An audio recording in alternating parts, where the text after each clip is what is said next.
From Contact Report 911. Creation-energy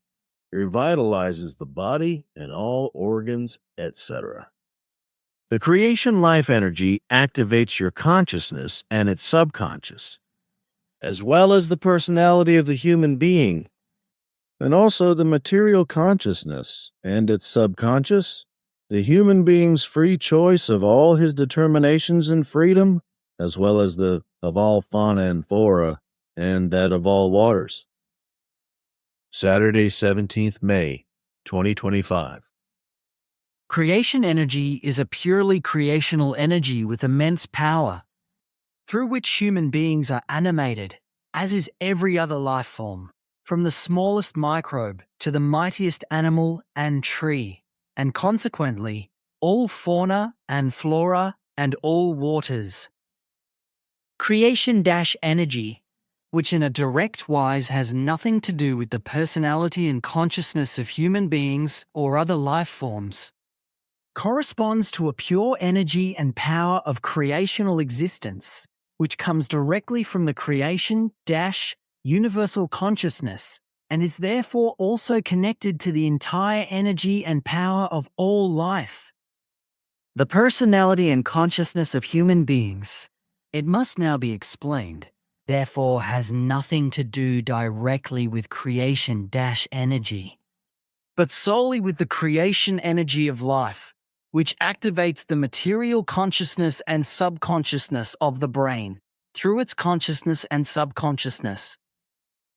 This is because the two material factors originate directly in human beings or in their brain matter itself, so they are material and physical, but are only activated by the creation life energy. And it should be explained again in this regard. Creation energy itself does not create the personality and the material consciousness of the brain, but these arise in the body of the new human being, specifically in his brain. However, these forms, that is to say, the ordered factors of personality and consciousness, are only brought to life by the creation-energy, which only brings the material consciousness and the personality to effective activity and function through the creation energy that belongs together with it. For this reason, creation energy is called belonging together with personality and consciousness, because only through these would individuality and consciousness remain, without driving force, without the activation of creation energy. This is the effective reason why it is often said that this energy enters the new human body as both personality and consciousness on the 21st day after conception. The creation energy and the creation life energy together always form a unity, because only together with their energy and power do they provide the factor that life can become at all and exist in an evolutionary way. The reason why this has not been explained so far with regard to creation-energy teaching is that in creation energy teaching, it was first necessary for the learning human being to become clear and aware that in any case only through the clear and powerful creation energy can all life come into existence at all. And not only human beings, human equals, and human others, etc., but also all life forms of fauna and flora, land, air and water. To put it more precisely, and explain it more precisely, on the one hand, there is the pure creation energy that animates everything, therefore also human beings. But, on the other hand, it is the creation life energy through which the actual personality and consciousness are first brought to effective function. It is therefore to be understood precisely and correctly that there are basically two forms of creation energy at work in the human being, namely the first, the pure creation energy, which animates the human being's body, the vitalization creation energy, just as this also animates all existence of all that exists, from the smallest to the largest. However, This then includes the second form, narrowly the creation energy of life, which then, together with the pure creation energy, activates the evolution of a new human being on the 21st day after conception and gives him the consciousness and personality to function. The creation energy is therefore the only absolutely unique evolutionary factor of the human being. But together with it, the pure creation energy is the multiplier and the actual energy that drives and maintains life and the function of the body as an entity. This, while it contains within itself the life energy of creation, which forms the factor that animates consciousness with evolutionary energy and power, and, in the same way, the personality which, however, human beings shape and form themselves in their actions and behavior at their own discretion. The same applies to animals, creatures, and all forms of other life forms in general, narrowly that they are animated together with the pure creation energy and the creation energy of life, and they become capable of impulse life or instinct life independently. Who is born and animated by creation-energy, as he also becomes capable of evolution through the creation-energy of life, through which together many of the earlier personalities were already animated and whose consciousness and personality could evolve. The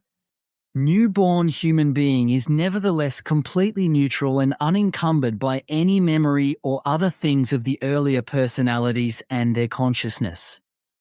The previous lived personalities, who were always and without exception animated by absolutely the same creation,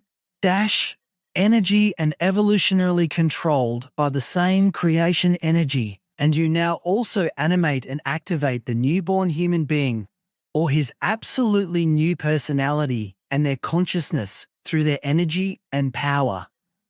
Do not, however, exert any known memories of the previous lives of those human beings or their personality and consciousness on the person concerned. The new human being is therefore in no way a rebirth of a previously lived personality, because no human being is reborn, but every new personality is only enlivened by the previous and newly processed creation energy, as well as the previous creation life energy, which after death processes all the previous acquired knowledge of the personality in its creation-energy level. Afterwards, as with the pure creation energy that animates the human body, the creation life energy that has become capable of further evolution changes from the state of rest into a new personality and activates its consciousness at the same moment that the pure creation energy is also drawn in, thereby animating the new human body. After a certain period of life, when the body dies, it passes into the so-called realm of the dead, or realm of the beyond, which in reality is the perpetual pool of the total creation-energy level. That is to say, the realm in which creation-energy and creation-life-energy also remain in their storage area until the latter has completed its process of evolutionary processing and the entire storage process of the knowledge absorbed by human consciousness. Afterwards, both forms of creation-energy and creation-life-energy change back into the fetus of a newly conceived human being on the 21st day after conception in order to enter the fetus, to animate it, and to stimulate its consciousness and personality for evolution, whereby the new human being already lives and becomes active in the womb, in order to be born after 266 days, or 36 weeks after conception. When the human being dies, the same process occurs again after death, with the creation energy and the creation life energy, which are deposited in their levels for some time, whereby the creation life energy processes the accumulated knowledge of the previous life, in order to then be available again, together with the creation energy, for a new personality. After some time, years, hundreds of thousands of years, as the case may be, the two forms of creation energy are thus once again present in a new human being, or rather, in his or her body. Personality and consciousness. Without any recollection of the previous life, or the personality of the human being who has been enlivened by the pure creation energy and has evolved through the creation life energy. And this happens in each case without any predestination. Because, with regard to the personality and its consciousness, there is effectively no need for any connection back to the previous life and its personality and its consciousness. If there is now a so-called destiny, which the human being follows in his acute life, such as pursuing a certain ability, pursuing certain interests, devoting himself to a certain teaching, carrying out a certain activity, or representing a certain way of thinking, etc., then this is never based on a predetermination of a previous or last life of the lived personality, but on the fact that during his current life, the human being determines for himself, through his very own efforts, consciously or unconsciously, what he wants to be or become, and what he wants to create, or how he wants to live. The human being has always been pumped full of false doctrines, beliefs regarding alleged rebirth, conspiracy theories, religious misconceptions, ghost stories and esoteric fables, etc., and continues to be indoctrinated, influenced, and lied to throughout his or her life. So much misconception has accumulated in him or her that he or she has become a faith slave to all-encompassing deceptions, misguided beliefs, and many lies. It is therefore absolutely necessary for human beings that what has been explained so far is also really understood, so that it is repeated in other words and explained again in a different way, as follows. With the totality of all the evolutionized knowledge that has been stored over millions of years through countless lives in human beings or their consciousness of the creation life energy. This is the non plus ultra of the whole of what actually represents the human being in terms of knowledge. The human being, however, is generally not aware of this, because he has no memory of which human beings or human personalities and blocks of consciousness were previously enlivened and activated by their creation life energy. This is because this energy functions purely evolutionarily and only stores knowledge that it dynamically absorbs, without any memory associated with it that would come into play again in the next new personality. An example of this is an electronic device that has no memory whatsoever, but can only reproduce what has been programmed into it and therefore stored, but which is dormant and only releases its storage when it is called up. And since human beings do not store all the knowledge they have learnt over thousands of lifetimes in a conscious way, but only in an unconscious way, in the unconscious of their consciousness, which is managed by the life energy of creation, and are therefore not able to perceive it consciously. They are only able to perceive this knowledge unconsciously and impulsively.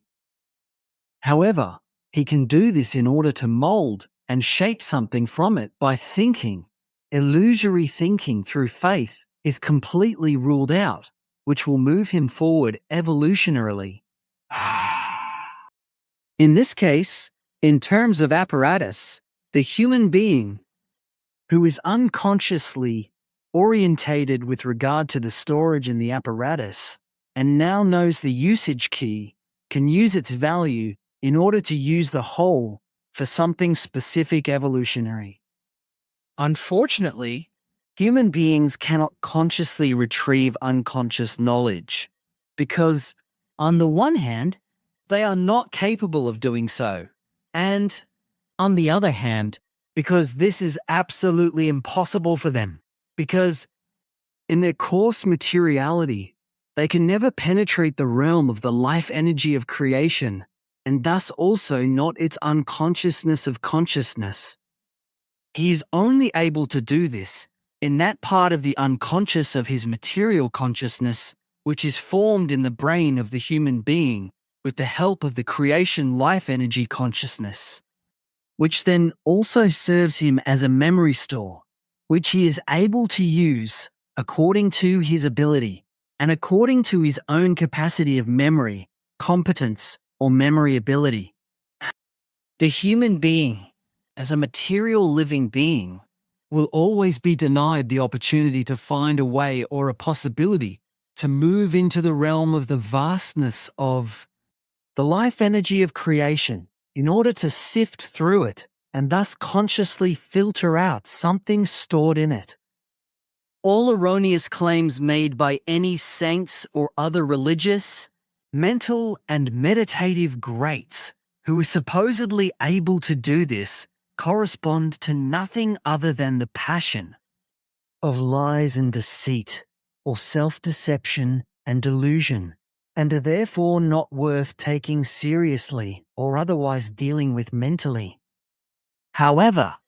there is the rare possibility that a life only expires for a short time, or that the human being's personality and body expire, and the creation life energy only lingers in the creation energy realm for an extremely short time before it revives a foreign personality or possibly the same personality again, which has a partial memory of the previous personality. But why and how this happens, which effectively is absolutely more than extremely rare, is beyond my knowledge, so I am unable to explain it. The fact is, therefore, that this corresponds to an absolute rarity and is inexplicable to me.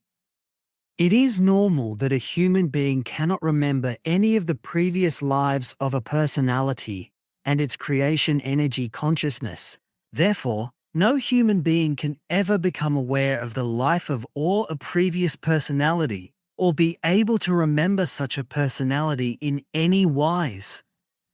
Neither what a personality has actually experienced through the creation-energy, nor what it has learnt through the evolutionary creation-energy. The evolutionary creation life energy,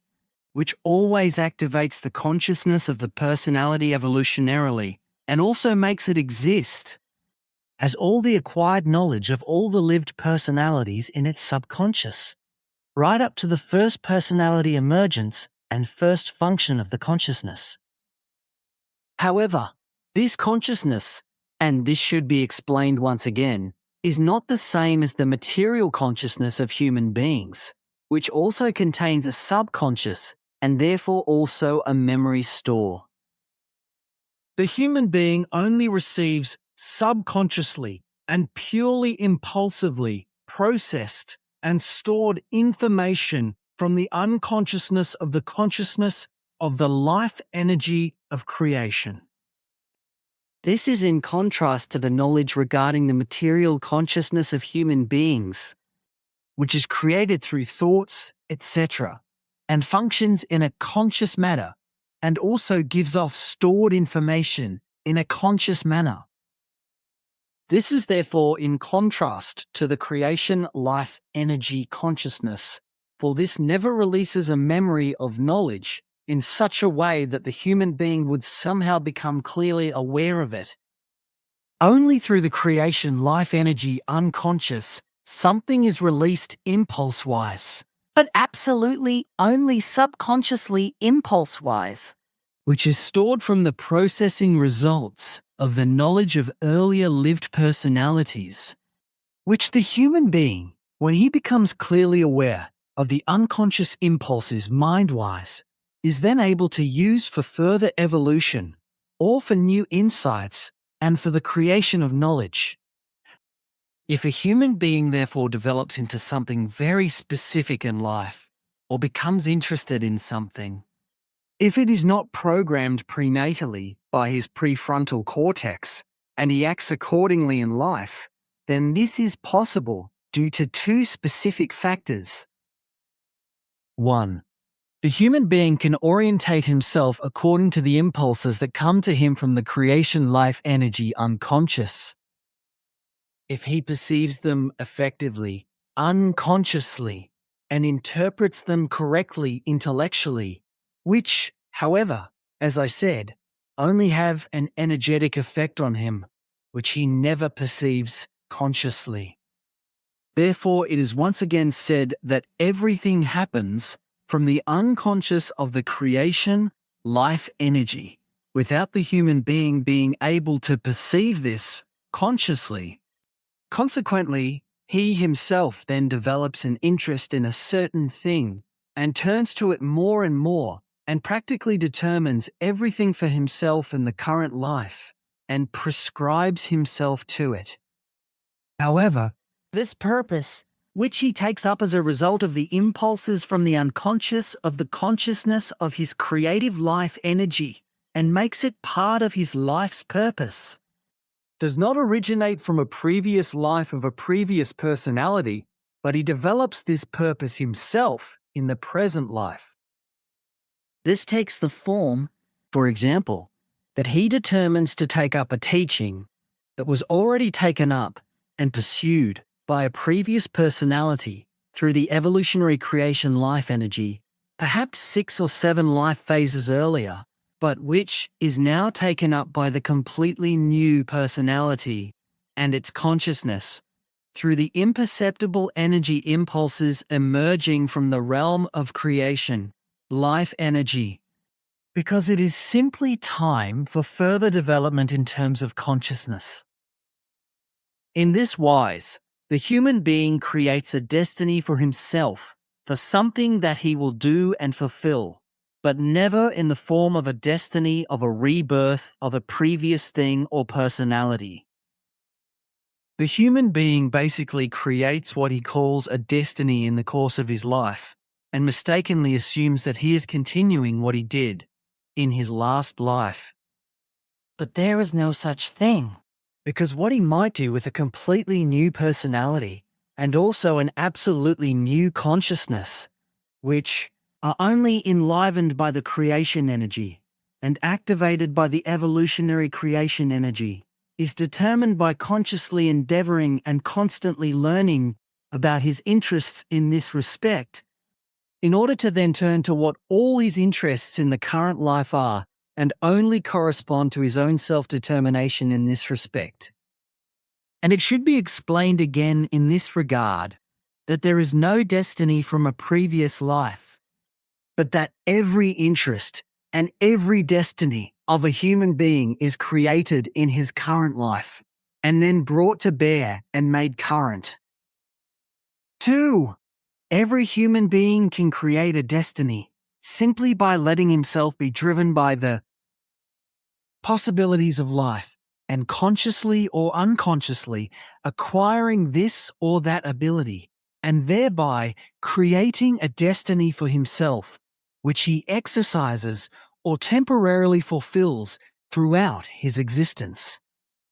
The life energy of creation, in contrast to the personality and consciousness of human beings, is absolutely immortal through its own energy and power, and is destined to continue to exist until, in the distant future, it merges back with creation itself, the universal consciousness, with the immeasurable pool of the eternal total energy of creation.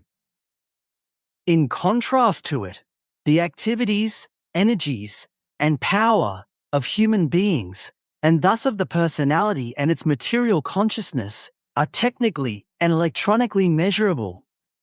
However, the honor of the life energy of creation with its immeasurable evolutionary creative power is not measurable.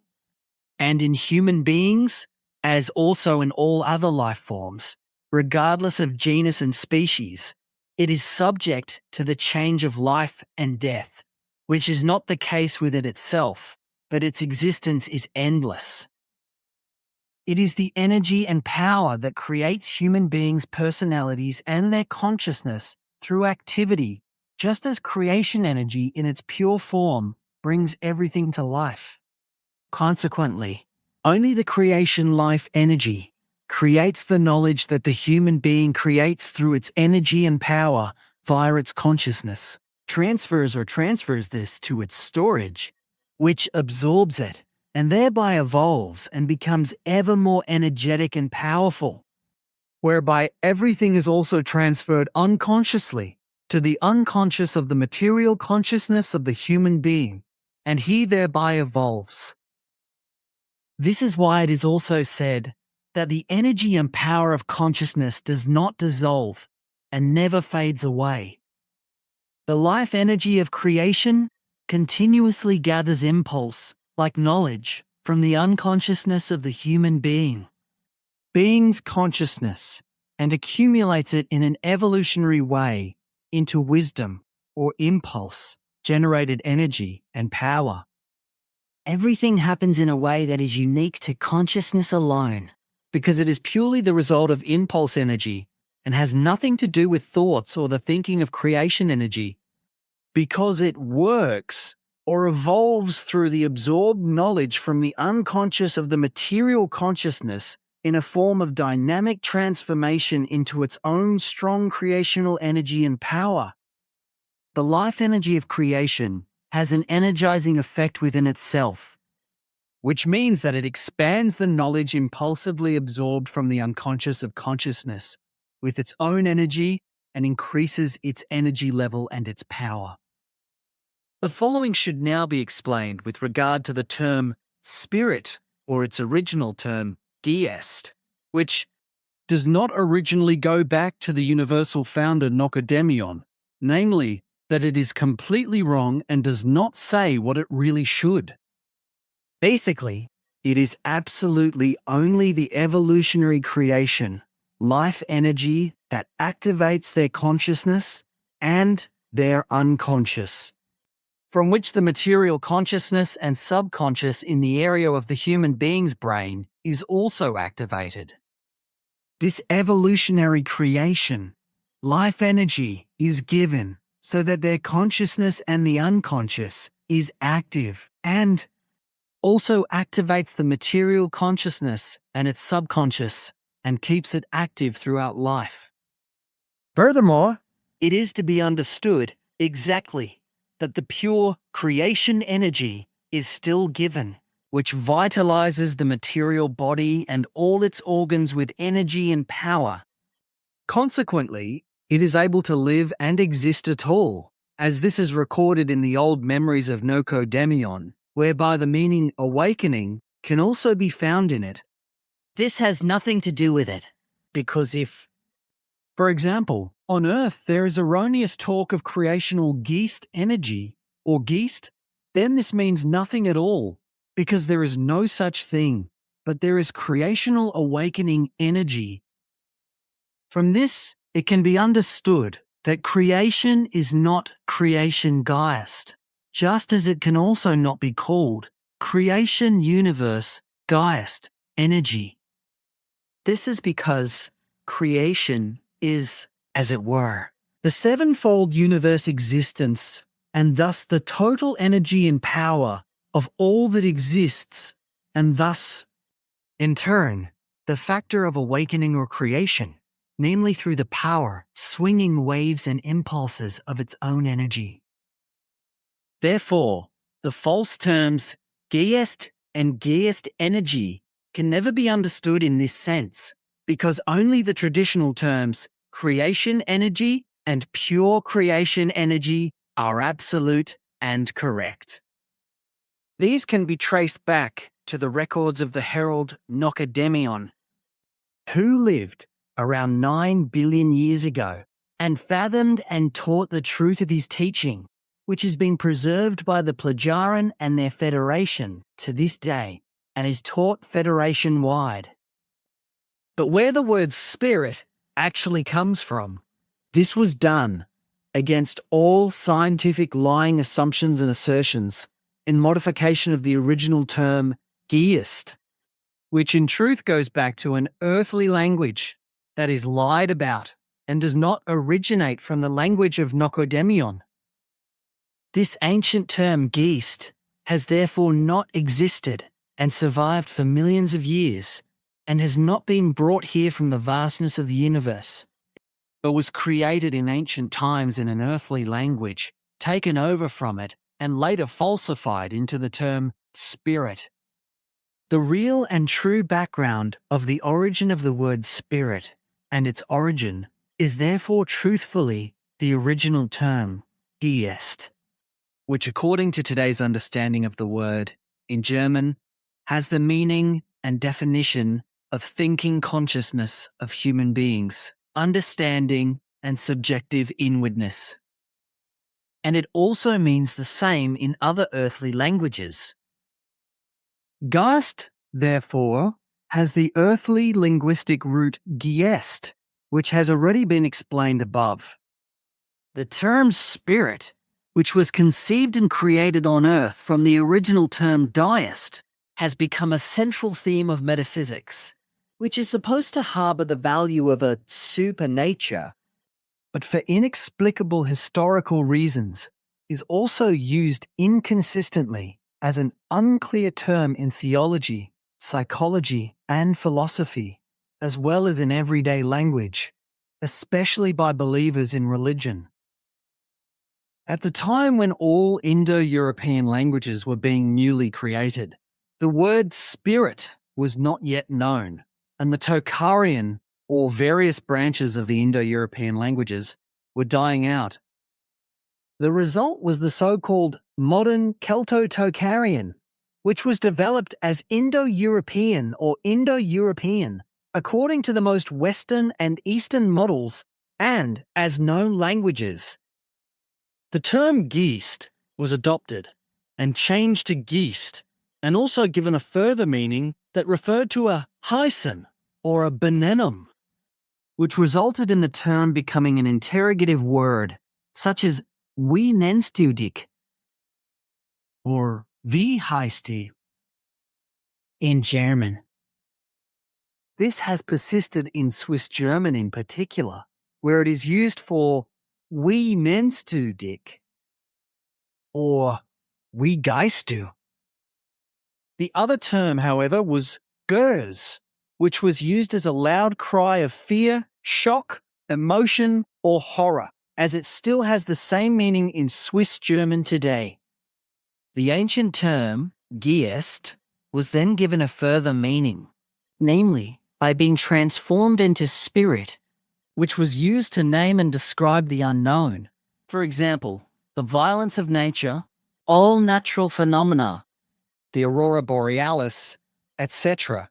The West Germanic word Gweisto, for supernatural being, was also created from it, which was consequently also used, for example, for ghost, and everything else that was still inexplicable to human beings at the time. So, it was not far away that the term spirit, modified from the original term Geist, was finally used by the human beings of that time, when the inexplicable might of the gods and the might itself were called spirit, and the gods themselves were called spirit beings.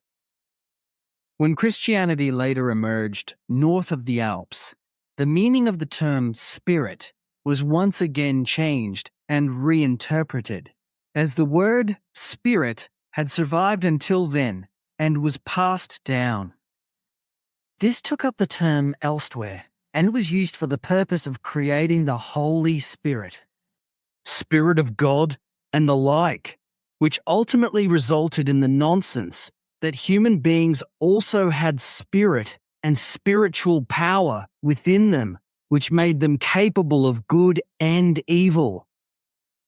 This also gave rise to the Latin Spiritus Sanctus, or Holy Spirit, which has survived to the present day. With regard to the proper noun, spiritual, something else needs to be said, the actual origin of which is quite strange, especially in Christianity, where the relationship to the spiritual is really strange. It took a very long time for it to become generally accepted and recognized. For example, it met with tremendous resistance in the 14th and 17th centuries, and it was only in the 18th century that this concept was able to assert itself so gradually. If we look at the idealism of the German-speaking world with regard to spirit, then a fairy tale is recognizable in this respect because the concept of spirit is based on super-individual structures that are based on metaphysical imaginations. The whole thing is based on a first philosophy, ontology, which deals thoughtfully with being as being, with generally specialized metaphysics, the objects of the world and cosmology, psychology and God, or theology. To generate correct thoughts on this would be appropriate, but the completely wrong interpretation claims and constructs an ideology under the title spirit, whereby the ideology of the thinking consciousness of human beings is supposed to be the spirit. As a result of the inability of human beings, also at the time of G. Manuel, falsely called Jesus Christ, to understand many different terms, such as personality, consciousness, and various others. Modern human beings invented and used the widespread, completely false term spirit, which has survived to this day, and creates a tremendous misunderstanding and confusion. Human beings must realize that the term spirit does not correspond to correctness and does not express what really is. However, due to misleading and misunderstanding, human beings will not use the correct term creation life energy so quickly and will continue to use the wrong term spirit for a long time to come. Consequently, many misunderstandings will continue to arise in this respect for a long time to come, which will only be eradicated very slowly and gradually. So until now, there has been no other option but to explain the values of the teaching of the messengers, or the teaching of truth, teaching of creation, energy, teaching of life, as it is really called, as well as the meaning and value of prayers with the term spirit as it has been used until now. Therefore, the following should be said in this regard. Prayers, it should be explicitly stated here, are not and never addressed in their value to a god, saint, or angel, etc., but in their entirety solely to the human being himself who utters them in thought or aloud. Given prayers, although of course one's own prayers can be composed, thought and spoken are only ever to be applied and orientated in such a wise that they are effectively intended for one's own personality. With such prayers,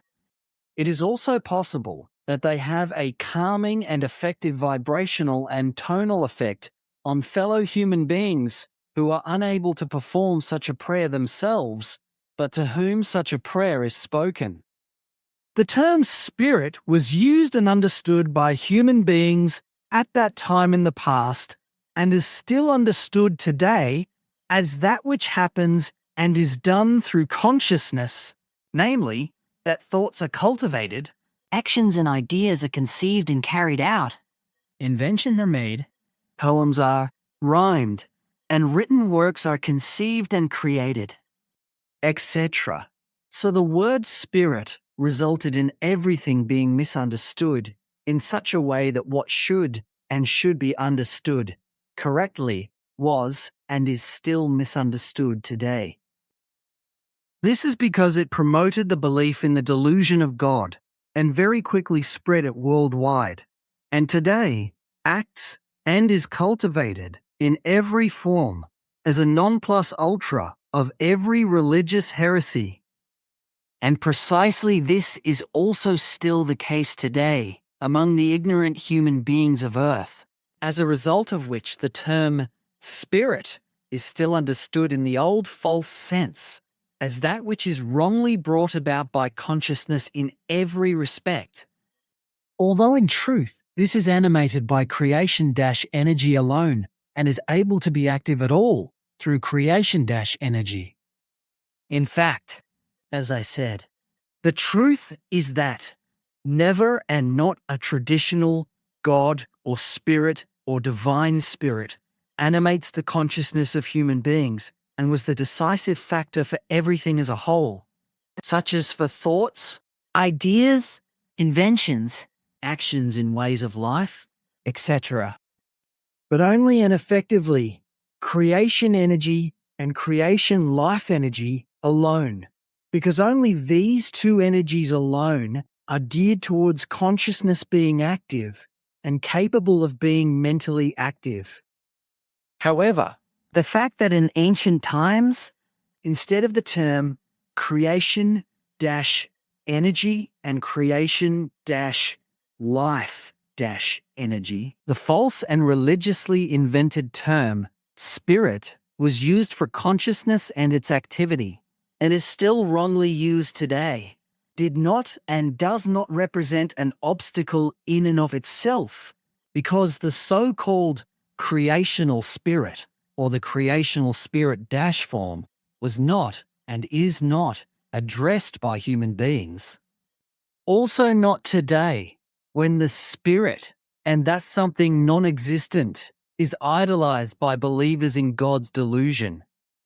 This is therefore basically irrelevant, whether it is in a simple self-communicative form, or whether it is done silently in expressive devotion with regard to a given prayer, or done in humility and pronounced in an earth-human sense, because the word spirit has no meaning. Only the religious delusional belief in an imaginary God, because the human being does not think according to reality and not according to truth through faith, but is only addicted to illusory thinking. What is fundamentally the consciousness that is supposed to actively conceive and do what the human being hopes for? But through his religiously insane actions with regard to the belief in an alleged spirit and begged from an imaginary God, he fulfills himself with his own work. The human being effectively creates everything on his own and sets himself a guideline through which he achieves something specific, which he begs from his imaginary God through his erroneous and confused belief, whereby, however, everything he hopes for from this non-existent God, who neither ever existed, nor exists now, nor will ever exist, leads back to his own and independent endeavor and work when it is fulfilled.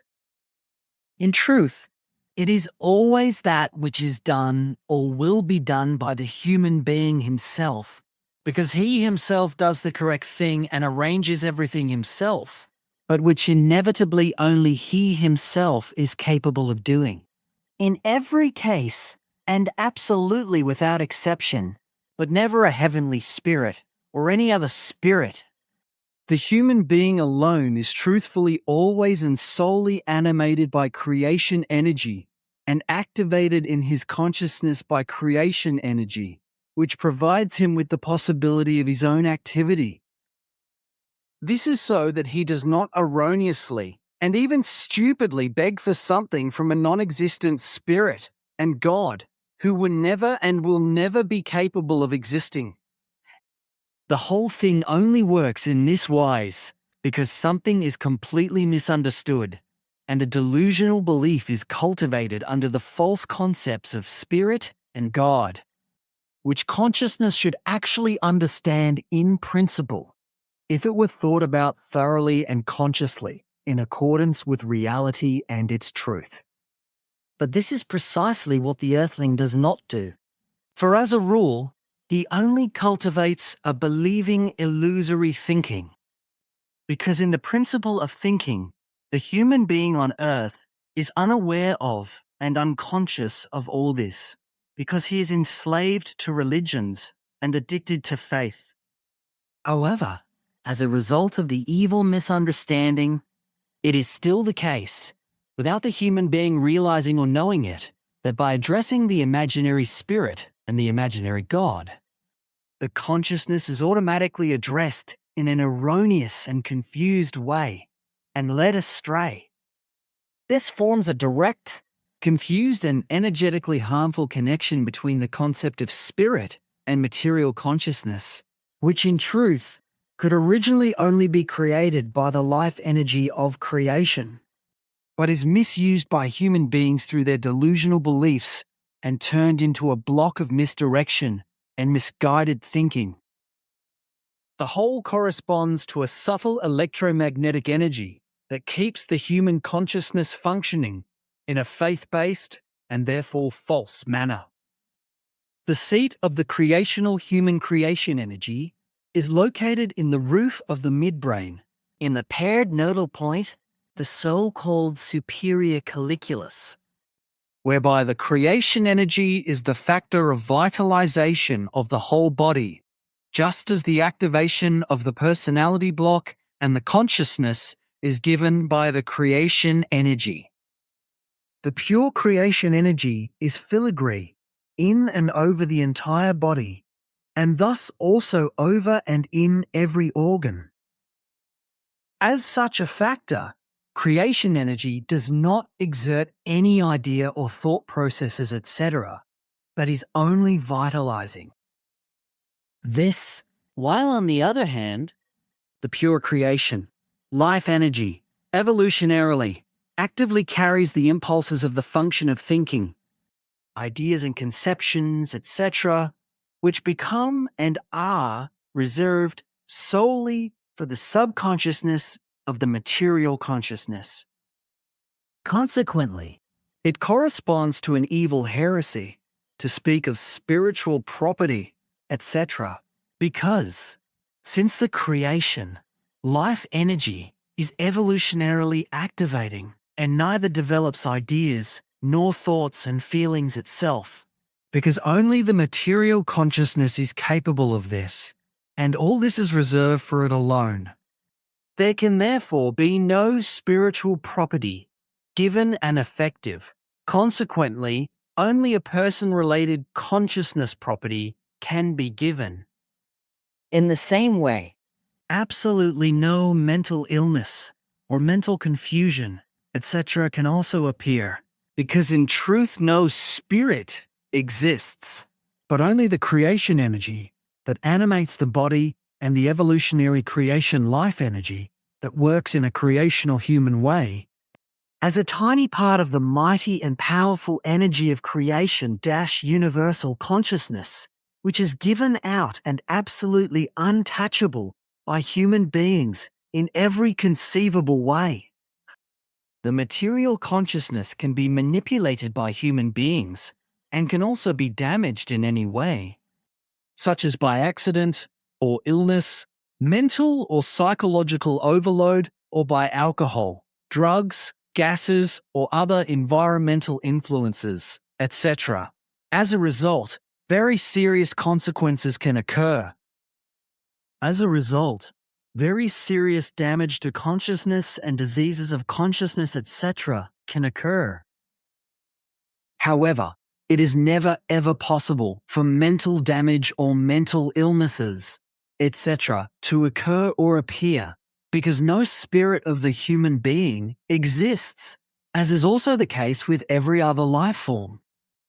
If something can somehow be influenced or damaged by human beings, then it is never possible through creation-energy or creation-life-energy, nor through a spirit, because such a spirit does not exist. But this is only possible because something is conceived through consciousness,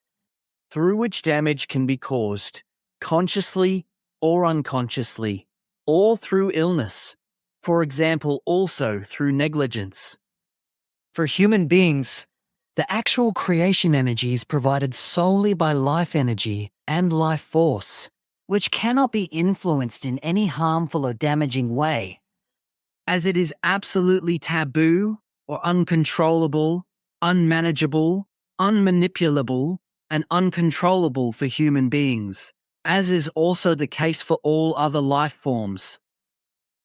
This is in complete contrast to material consciousness, which, if it is allowed, can be controlled and mastered, steered, manipulated, influenced, and absolutely controllable by foreign human beings. This makes it absolutely possible for human beings to be persuaded or oversnooked into something and directed towards a foreign opinion, whereby such an opinion is always wrong anyway. In this way, a human being's personal opinion can be stifled and overlaid by a foreign one, and so the human being can suddenly turn to something else than he or she has done before. This can happen both through coercion and also, in particular, through indoctrination in human beings who neglect their own ability to think and their very own ability to think about things and willingly accept what they are indoctrinated with.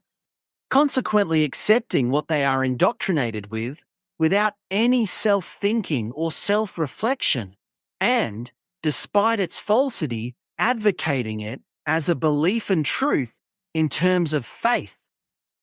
This form of indoctrination usually takes place to the highest degree through the diversity of religious lies and religious deception, whereby countless false thinkers, and those who are easily influenced by opinion, as well as non-truth thinkers, the fickle, as well as many gullible people, quickly, thoughtlessly, and without hesitation give in to the lies and deceitfulness of irresponsible persuasion. 1. The hashing out of beliefs, as well as the religious deception of their vehemently indoctrinated opinion, and thus fall prey to the beliefs they have been taught. This also happens through indoctrination, which sectarians are hateful, the self-aggrandizing and the self-aggrandizing, etc., are mainly geared towards, namely by attacking gullible friends, acquaintances, and other human beings with a variety of lies and evil deception, and by thoroughly embarrassing and persuading them with false truths until they believe the whole muckraking unchecked and accept and represent it as their own opinion. They then suddenly realize one day, as a result of their waking intellect and clear reason, that they have been taken in by lies and deception. In this way, many people can easily be converted or persuaded to religious faith or, as a result of their gullibility or forced belief, can be indoctrinated into believers or even religious fanaticism, even to the point of murder, for example, also in a military wise, or for anything else that is not right and simply hostile to human beings, etc.